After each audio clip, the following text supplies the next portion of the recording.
Thomas Paul's week still comes from Kigali a second time.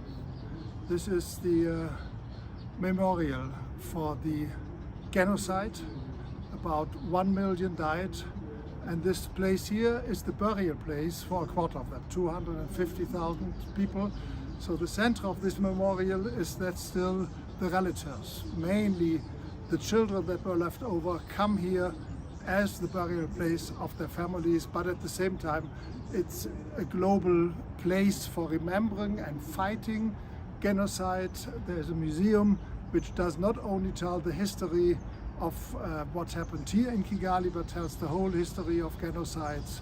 The genocide of the Hereros by my forefathers, the Germans in Namibia, the genocide, of course, against the Jews, the Holocaust, the most intense genocide that we had in history so far.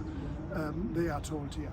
For me, it is important, having visited the Evangelical Alliance of Rwanda, having attended the GEFCON meeting, the meeting of global Bible-believing Anglicans that takes place here in Kigali, I want to remind us this is a genocide that took place in a Christian country. As much as the genocide against the Jews did not happen in any country, but in a country like the country Germany that has a long Christian history. Friends, if you believe in Jesus, then we should mourn here about what has happened in our history and assure ourselves that what Paul tells the church is true, still and will stay true. Who thinks he stands, beware that you do not fall. We are believers. We want to go for a holy life only and only by the grace of God. The Reformation did not only stand up for the message that you are saved by grace, but you stay in a holy life only by the grace of God, not because naturally we are better than other people, but because naturally we are holy. And this genocide here in Rwanda shows that Christians can kill each other. I don't say that everybody involved here was Christian, but we know it included churches. It even included clergy of churches. And I'm very happy to report that visiting the country here, that it is the Christians, that it is the believers, that it is the churches that very much have gone for peace and reconciliation in this country, are striving for that this does not happen again. But it will not happen again if we have this fancy dream that we are all good people and everything will become happy ever after. But if we admit that what Jesus did come for is the central problem of human beings, it is the sin.